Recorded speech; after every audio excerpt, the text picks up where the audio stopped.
Lima Gris TV, un canal diferente. Faltaban 200 horas.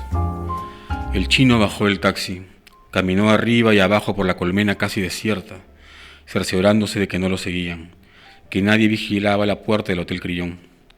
Podía oler a policías, atracadores, ladrones o simples musiqueros. Cruzó la calzada y se detuvo intranquilo.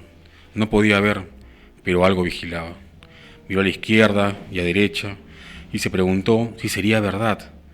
Avanzó en demanda de la entrada. Un negro con uniforme de portero lo saludó respetuosamente. Al chino lo conocían. 10 años atrás mató de un puñetazo al imprudente que lo quiso acuchillar. Solo el chino pudo negociar la paz entre chalacos y los negros Candela. Antes de fugarse a Colombia, el invisible le temblaba. Hasta Chalaquito I, ausente rey de los bajos fondos, le debía lealtad. El portero abandonó su puesto para saludarlo.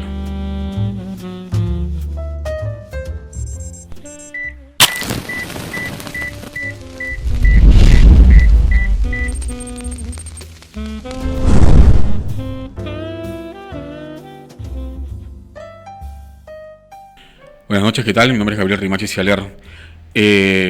Hace muchos años tuve la oportunidad de conocer y trabajar para Guillermo Sondayk. Guillermo Sondayk es un referente ineludible de la historia del periodismo en el Perú y fue además uno de los personajes vitales del periodismo nacional. Su precoz gran inteligencia y habilidad lo llevó a fundar varios diarios en el Perú, Correo, La República, a ser director de otros medios, estuvo en la prensa escrita, en la televisión, en la radio. Sondayk era un animal intelectual, estaba constantemente generando contenidos, creando cosas, desarrollando proyectos, imaginando nuevas posibilidades de poder comunicar. Yo lo conocí cuando ya él estaba bastante mayor, pero igual una máquina de hacer cosas. Y yo siempre me preguntaba en qué tiempo podía hacer todas las cosas que hizo, ¿no? Dirigía un periódico, dirigía un canal de televisión, asesoraba a radios, entrevistaba con políticos, llegaba a la 1 de la mañana a la redacción a ver cómo había quedado la portada y la diagramación interna, coordinaba con los ilustradores. En ese tiempo habían 2 ilustradores muy buenos en el periódico. Se daba el trabajo de revisar las cosas que la gente iba a publicar en las noticias, ¿no? en la redacción. Dirigía la revista Martín, que salía creo que bimestralmente, no recuerdo muy bien los periodos de publicación, pero él la dirigía una revista gastronómica que salía mensualmente, puntual, y además escribía en ese entonces el 6º tomo de la biografía de Miguel Grau, y eran tomos de 500, 600 páginas, todo eso al mismo tiempo. Era una máquina de escribir, de hacer cosas, de investigar. Leía en inglés, leía en francés, leía todo el tiempo, lo encontrabas leyendo en la sala del director y luego conversabas con él, sabía un montón de cosas, conocía un montón de gente y tenía muchísimas historias para contar. Si tú dabas un nombre de algún personaje, él lo había conocido, él lo había entrevistado, él había estado con él tomándose un trago, un café, una cerveza, un pisco. Conocía a los bodegueros de todo el Perú que producían, envasaban y vendían pisco. Conocía a la gente de los bajos fondos. Uno de los asaltantes más famosos de la época de los 80s fue su guardaespaldas cuando él trabajaba o dirigía La República. Y así, su vida estaba llena de historia. Su vida era una historia en realidad. Y una de las amistades que más forjó durante un tiempo fue la que tuvo con Luis Banquero Rossi, que fue asesinado el primer día del año, en enero del 72, ¿no? Es un crimen sumamente sonado, un crimen que remeció literalmente el mundo, porque Banquero Rossi era uno de los multimillonarios peruanos más importantes de aquellas décadas, que además había comenzado de la nada. Era un tipo excesivamente hábil, brillante para hacer negocios, y había llegado a ser pues dueño de barcos, ¿no? Pesqueros, y tenía como plan de negocios habilitar el primer astillero internacional a nivel latinoamericano en el Callao, en Chimbote, aquí en Perú.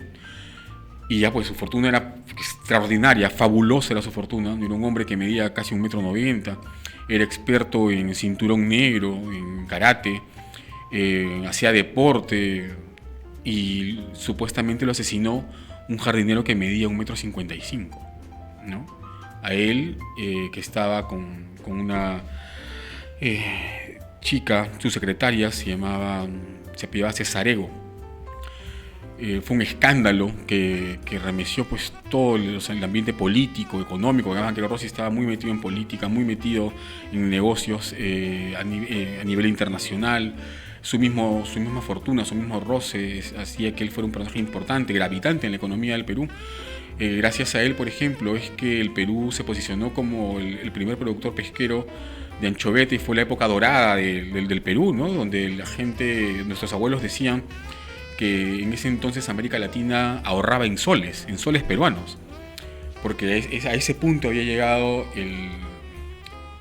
la telaraña empresarial sólida, ¿no? De Luis Banchero Rossi, que tenía además de esos infinidades de otros negocios. Su muerte nunca produjo muchas hipótesis, ¿no? de por qué lo asesinaron, ¿no? De si habían sido la competencia de los barcos japoneses, si había sido un nazi vinculado a Klaus Barbie, si habían sido de intereses netamente comerciales, o si había sido un asalto, cosa que eso último no se probó. El jardinero que lo asesina estuvo preso largo tiempo y ya está libre, nunca dio su versión oficial, nunca quiso hablar cuando salió, aún vive en Chaclacayo, y las propiedades de Banchero Rossi pues quedaron abandonadas. Sobre este caso, que sonó tanto en aquellos años, Guillermo Sonda escribió la que es quizá una de las obras más importantes de la no ficción nacional, ¿no? Que es el caso Banchero, que trata justamente sobre la vida de Banchero Rossi, cómo comienza, y en realidad es un manual empresarial, si desean, escrito con una altísima calidad literaria, con un vasto conocimiento de los hechos, con cosas que a uno lo dejarían pensando en qué inútil somos a veces si nos ahogamos en un vaso de agua, cuando este hombre que venía de Tacna había comenzado vendiéndole piedras a la gente. Literalmente, él se dio cuenta de que en un momento las vacas comían grava con la que limpian su estómago. Y empezó a embolsar piedras, y vendía las piedras a los ganaderos, para que eran piedras obviamente curadas, qué sé yo, para que pudieran desarrollarse mejor las vacas. Luego empezó investigó sobre el tema de los jabones, se fue a Trujillo, se puso a fabricar jabones y a vender jabones, y así toda su expertise de vida empresarial estuvo basada en el ensayo y error, ¿no? En los grandes fracasos que tuvo también, por cierto, pero también los grandes aciertos. Y una vez que llegó a la cumbre, no bajó. Incluso en el libro hay datos sumamente interesantes de cómo es que se manejaba la forma en que el poder veía al pueblo, ¿no? Había un alto índice de desnutrición en el país, y lo que hace Banchero Rossi es desarrollar unas galletas con la harina de la anchoveta, pero sabían muy feo. Entonces se va a una universidad norteamericana y paga, ¿no? Invierte para que los científicos norteamericanos vieran la forma de reducirle el sabor fuerte al pescado y quizá poner un sabor adicional, ¿no? Para que los niños pudieran comer esas galletas. Finalmente, que desarrolló unas galletas que pudieran haber acabado con la desnutrición en un año en el Perú. Y el gobierno no quiso invertir en comprarle la producción de galletas, porque no querían, estaban ahí en un intrínculis que se esclarece un poco en este libro, en el caso Banchero. Y así, una serie de cosas de cómo se manejaba el poder, de cómo campeaba en muchos espacios, como ahora mismo la corrupción, en cómo había esa desidia por no invertir en el desarrollo, en que la gente creciera, ¿no? Sino en mantenerlos como estaban, para que siguieran trabajando tal cual, ¿no? El banquero tenía otra visión del mundo, tenía otra visión del país, tenía otra visión de cómo hacer generar riqueza con lo que había. Y él era la prueba viviente, pues, de que era posible, porque él lo había hecho, ¿no? Su vida riquísima en anécdotas, riquísima en datos, la forma en que viaja de Tacna por todo el Perú, en cómo recorre los espacios, en cómo ve oportunidades de negocio en donde la gente no veía absolutamente nada. Es una gran lección de vida, una lección a varios niveles, ¿no? Entonces, y además la pluma de Sónaga es una pluma sumamente refinada, poética. Sónaga era un enorme lector de narrativa, de poesía, de teatro. Le gustaba el cine, un tipo muy, muy culto y también muy cuestionado por muchas cosas vinculadas al periodismo y la política, ¿no? Ya recordemos que en El pez en el agua, Vargas Llosa le dedica no pocas líneas y en no pocos capítulos, donde lo describe como el estercolero del periodismo latinoamericano, ¿no? Él eso representaba para Vargas Llosa Sónaga. Y así, Sónaga era tan querido como odiado y tan temido también, por cierto. Era un periodista de esos que ya no hay, que ya no quedan, ¿no? Y gobernó en sus redacciones como ya pues no se hace ahora, ¿no? Ahora le sueltas un carajo a un practicante y te demandan inmediatamente, hay que pagar una reparación civil, daño psicológico y todo eso. Y luego eran otros tiempos también. Y Sónaga era de esa vieja escuela, ¿no? De los que habían aprendido además en la acción, ¿no? De los que habían viajado mucho, de los que habían conocido el mundo, los que habían reporteado también. Una de las cosas que siempre, bueno, no siempre, pero algunas veces comentábamos con Sónaga era que le pedíamos que nos contara cómo fue el tema de Uchurajay, por ejemplo, ¿no? Antes de morir, Guillermo Sónaga dio una conferencia, una entrevista en vivo en un bar en Miraflores que se llama aún, espero, El Sindicato. Y en esa reunión estuvo además él, estuvo el Chino Domínguez y un periodista más que había entrevistado a Hemingway hacía muchos años, disfrazado de mozo, se subió a su yate cuando Hemingway estuvo en el Perú. Y esa noche contó un montón de cosas interesantes que quedaron grabadas en video y que esperemos se conviertan pronto en un libro. Esto fue gracias a una gestión que hizo el periodista de investigación Eduardo Deza y que está ahí, esperando ser publicado.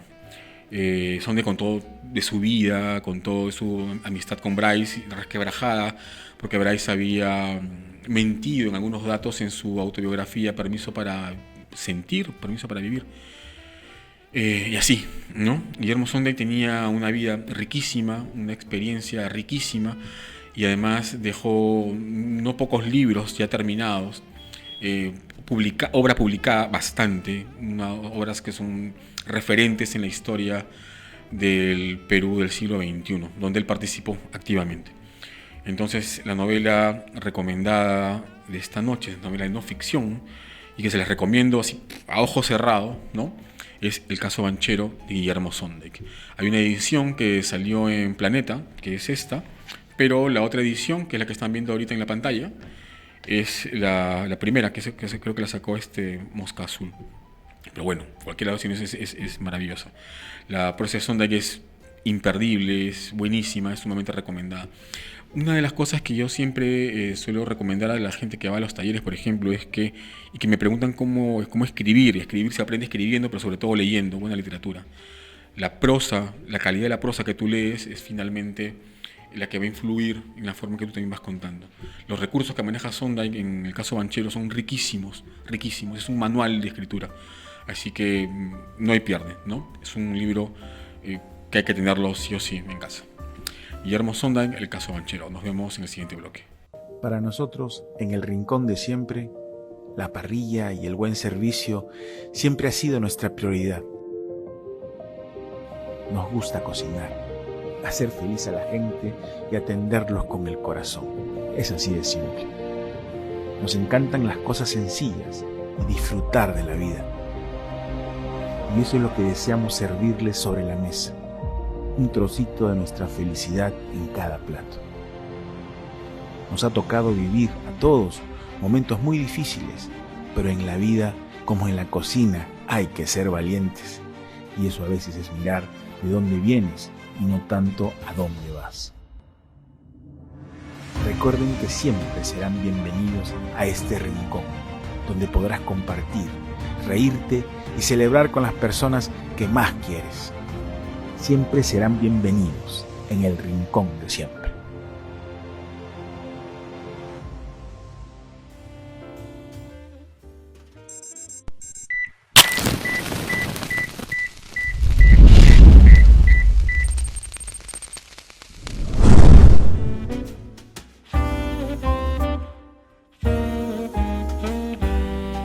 Una de las cosas que siempre me ha gustado decir y reconocer es que mis admiraciones por ciertos escritores son pues a prueba de balas, ¿no? Uno de ellos es Cortázar, ya se habrán dado cuenta que aquí somos hinchas de Cortázar. Hace algunos años César Aira dijo que Cortázar era un escritor para jóvenes, ¿no? Una literatura para jóvenes. No creo que con el afán de desmerecerlo, en realidad no hay forma de desmerecer los cuentos de Cortázar. Podríamos criticar, sí, Rayuela, la forma en que ha envejecido, la forma en que en su momento fue un boom, pero ya no lo es más. Sigue teniendo personajes increíbles, Rayuela, ¿no? Y la historia también, pero hay algo ahí que no ha soportado el paso de los años como otras novelas o como los cuentos de Cortázar, ¿no?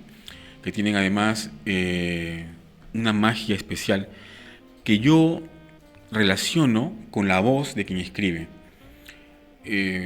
Flaubert decía que la mejor forma de corregir un texto, que un escrito, es leyendo en voz alta, o sea, leyendo bien, sabiendo leer, lo que se traduce en respetar los espacios, los tiempos, las comas, los puntos. Si uno lee bien y en voz alta se da cuenta de cuáles son los errores en el texto. Pero además de eso, cuando lees tú la obra de un escritor cuya literatura te gusta, te fascina, ¿no? Te seduce, raro es el autor cuya voz es tan hipnótica como sus historias. No pasa con García Márquez, por ejemplo, ¿no? Que tiene cuentos maravillosos, pero cuando son leídos por él, algo no cuadra ahí, ¿no? Su voz no pega con... Pasa lo mismo con los poetas, ¿no? No todos los poetas son declamadores, no todos los poetas tienen voz tampoco para leer su propia poesía. Y sin embargo, hay un puente emocional entre sus palabras y el tono en que dicen, y el tono en que las nombran, es mágico, ¿no? Creo que esa es una de las cosas que extraño de estos tiempos pandémicos, ¿no? No es lo mismo, repito por enésima vez, escuchar a los poetas en un video, ¿no?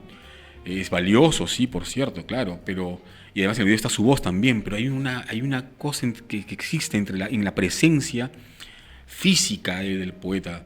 No sé si es porque también yo soy un espécimen del Jurásico, ¿no? Pero sí me gustaría que vuelvan esos tiempos, ¿no? Que ya se acabe esta pandemia del diablo y podamos otra vez volver a reunirnos todos, como escribió Vallejo en La Cena Miserable, ¿no? Pero que no sea miserable, sino que sea una fiesta de reencuentro. Pues bien, uno de los cuentos de Cortázar que me gusta muchísimo se titula Continuidad en los parques, y es un cuento cuya estructura plantea un juego interesante y de reflexión para el lector. Es una historia dentro de una historia, es una historia que se sale de la historia. Es la historia de un hombre leyendo una novela en un sillón de terciopelo verde. Pero antes de contársela yo con toda la emoción que le suelo poner a las cosas que me gustan mucho, yo preferiría en todo caso que nos la cuente el propio Cortázar. Así que vamos a escuchar Continuidad de los Parques en la voz de su autor. Había empezado a leer la novela unos días antes. La abandonó por negocios urgentes, volvió a abrirla cuando regresaba en tren a la finca. Se dejaba interesar lentamente por la trama, por el dibujo de los personajes. Esa tarde, después de escribir una carta a su apoderado y discutir con el mayordomo una cuestión de aparcerías, volvió al libro en la tranquilidad del estudio que miraba hacia el Parque de los Robles. Arrellanado en su sillón favorito, de espaldas a la puerta que lo hubiera molestado como una irritante posibilidad de intrusiones, dejó que su mano izquierda acariciara una y otra vez el terciopelo verde y se puso a leer los últimos capítulos. Su memoria retenía sin esfuerzo los nombres y las imágenes de los protagonistas. La ilusión novelesca lo ganó casi enseguida. Gozaba del placer casi perverso de irse desgajando línea a línea de lo que los rodeaba y sentir a la vez que su cabeza descansaba cómodamente en el terciopelo del alto respaldo, que los cigarrillos seguían al alcance de la mano, que más allá de los ventanales danzaba el aire del atardecer bajo los robles. Palabra a palabra, absorbido por la sórdida disyuntiva de los héroes, dejándose ir hacia las imágenes que se concertaban y adquirían color y movimiento, fue testigo del último encuentro en la cabaña del monte. Primero entraba la mujer recelosa, ahora llegaba el amante, lastimada la cara por el chicotazo de una rama. Admirablemente restañaba ella la sangre con sus besos, pero él rechazaba las caricias. No había venido para repetir las ceremonias de una pasión secreta, protegida por un mundo de hojas secas y senderos furtivos. El puñal se entibiaba contra su pecho y debajo latía la libertad agazapada. Un diálogo anhelante corría por las páginas como un arroyo de serpientes y se sentía que todo estaba decidido desde siempre, hasta esas caricias que enredaban el cuerpo del amante como queriendo retenerlo y disuadirlo, dibujaban abominablemente la figura de otro cuerpo que era necesario destruir. Nada había sido olvidado, coartadas, azares, posibles errores. A partir de esa hora, cada instante tenía su empleo minuciosamente atribuido. El doble repaso despiadado se interrumpía apenas para que una mano acariciara una mejilla. Empezaba a anochecer. Sin mirarse ya, atados rígidamente a la tarea que los esperaba, se separaron en la puerta de la cabaña. Ella debía seguir por la senda que iba al norte. Desde la senda opuesta, él se volvió un instante para verla correr con el pelo suelto. Corrió a su vez parapetándose en los árboles y los setos hasta distinguir en la bruma malva del crepúsculo la alameda que llevaba a la casa. Los perros no debían ladrar y no ladraron. El mayordomo no estaría a esa hora y no estaba. Subió los 3 peldaños del porche y entró. Desde la sangre galopando en sus oídos le llegaban las palabras de la mujer. Primero una sala azul, después una galería, una escalera alfombrada. En lo alto 2 puertas. Nadie en la primera habitación, nadie en la segunda. La puerta del salón y entonces el puñal en la mano, la luz de los ventanales, el alto respaldo de un sillón de terciopelo verde, la cabeza del hombre en el sillón leyendo una novela. La voz de Cortázar sigue siendo hasta ahora una de esas voces seductoras que te leen la historia y agachando las cejas, ¿no? Es de esas voces que te terminan envolviendo, y si ya los cuentos de Cortázar son geniales y te atrapan, oírlos en su voz es un regalo que nos permite la tecnología en estos tiempos.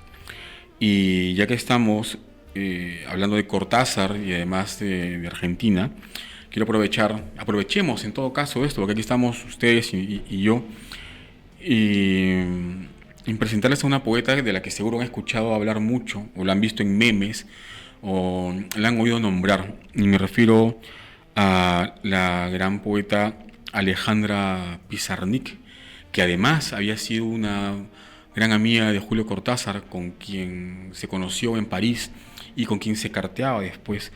Alejandra Pizarnik es una de las poetas referentes de la poesía latinoamericana.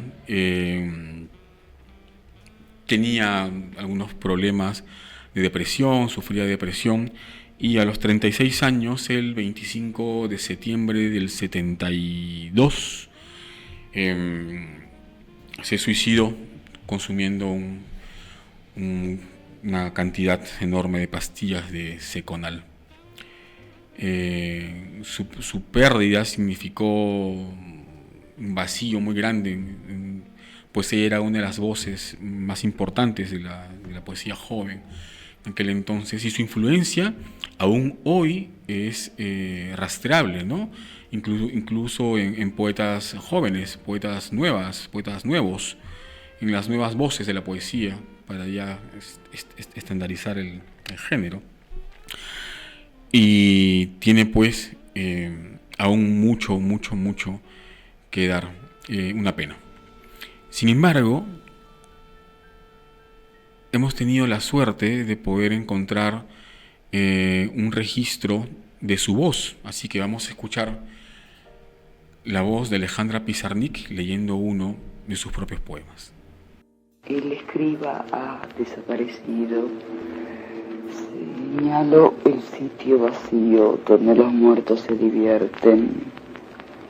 La noche penetrando y el glande inflado de tinta penetrando hacen el mismo ruido que la muerte penetrando. Asisto a su duración en lo instantáneo, silencio desorbitado. Su fiesta en lo opaco, en lo pleno, en lo plano. La atención lleva un blanco en la frente, lleva una capa negra de lirones despiertos. Es la época en que la muerte entra y muda, mudo mi cuerpo. Yo me impongo en tu muerte, yo guarezco tu muda. Tiempo de atenuación, tiempo de purificación, tiempo de lluvias constantes.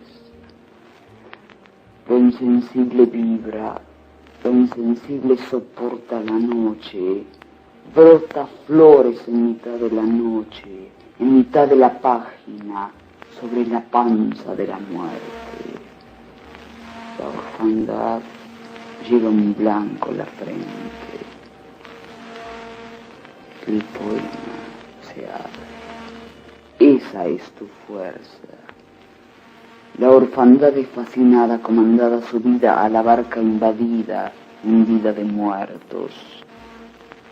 Yo en la prosa de tu libro, en el barco de los muertos, entre volúmenes huecos mi cuerpo grafía a otro páramo, descargando letras, huesos, huecos. El poema se abre. Esa es tu fuerza. El poema toma contacto, se desliza con brazos extendidos por las dos orillas. Esa es tu fuerza. Me hablabas de una trampa del lenguaje. El poema se abre. Saltan tus muertos, clowns, danzas, interferencia de danzas, palincesto de danzas en lo oscuro.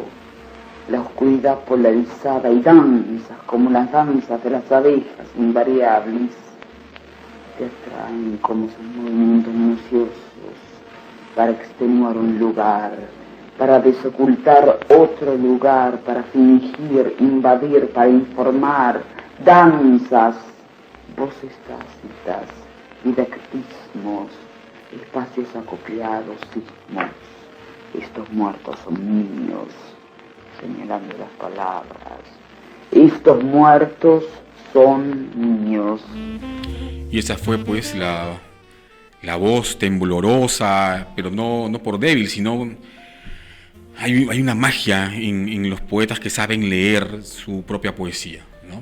Cómo juegan con los temblores de la voz, cómo juegan con estirar las palabras, cómo juegan con la fuerza que ellos saben que tienen las palabras que han empleado para escribir su poema. Este poema de Pizarnik es, ¿no? Te deja así temblando.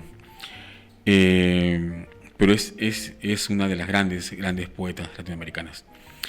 En el próximo programa, que va a ser el martes, vamos a comentar este librito que nos acaban de enviar los amigos de Planeta y que vamos a sortearlo. Son los cuentos de Bram Stoker, que ahí lo pueden ver. Así que esténse atentos. El martes voy a comentar un par de cuentos bien interesantes aquí, como El invitado de Drácula o La casa del juez, por ejemplo. Cuentos así espeluznantes, la narrativa y terror de Bram Stoker. Y bueno, antes de despedirme, quiero invitarlos como siempre a que nos sigan en nuestras redes sociales. Estamos en Instagram, en Facebook y en YouTube. Nada, nos vemos el próximo martes y recuerden, nos vemos con Bram Stoker. Lean El caso Banchero de Guillermo Sonda y búsquenlo, es un librazo, no tiene pierde. Y ya, Cortázar, pues hay que leerlo de vez en cuando, ¿no? Uno termina descubriendo siempre, sorprendiéndose del poder de las buenas historias y de toda la fuerza que tiene la palabra. Si no hayan escuchado a Julio Cortázar nunca en su propia voz, me imagino que estarán emocionados. Espero que estén emocionados porque es un regalo de la tecnología. Lo mismo con Pizarnik, ¿no? Este programa está dedicado a ellos y a la memoria de Guillermo Sonda. Nos vemos en el próximo programa. Chao.